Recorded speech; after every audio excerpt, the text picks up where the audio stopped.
बिस्मिल्लाहिर्रहमानिर्रहीम। अस्सलाम वालेकुम दोस्तों, उम्मीद है आप सब खैरियत से होंगे। आज का हमारा टॉपिक एबनॉर्मेलिटी से रिलेटेड है कि साइकोलॉजिकली एबनॉर्मल कौन होते हैं या नॉर्मल और एबनॉर्मल इंसान में क्या फ़र्क होता है। तो आइए शुरू करते हैं।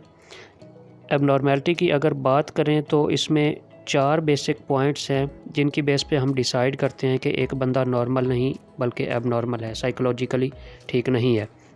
चीज़ें उनको 4 Ds ऑफ एबनॉर्मेलिटी भी आप कह सकते हैं। इन 4 चीज़ों में फ़र्स्ट पे डिविएंस है, फिर डिस्ट्रेस आ जाता है, फिर डिसफंक्शन है और फोर्थ पे डेंजर है। इनको हम बारी बारी डिस्कस करते हैं।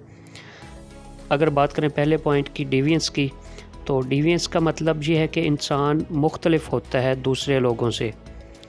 अगर लोग एक सोसाइटी में एक जैसे लोग रह रहे होते हैं, मोस्टली एक तरह का सोचते हैं या एक तरह की उनकी फीलिंग्स होती हैं, लेकिन डिविएंस का मतलब ये है कि जो शख्स डिविएंट होगा वो लोगों से मुख्तलिफ़ तरह की सोच का हामिल होगा, वो और तरह से काम करेगा और तरह से सोचेगा। नेक्स्ट पॉइंट पे आ जाते हैं। डिस्ट्रेस है। डिस्ट्रेस का मतलब परेशानी या बेसुकूनी, बेचैनी है।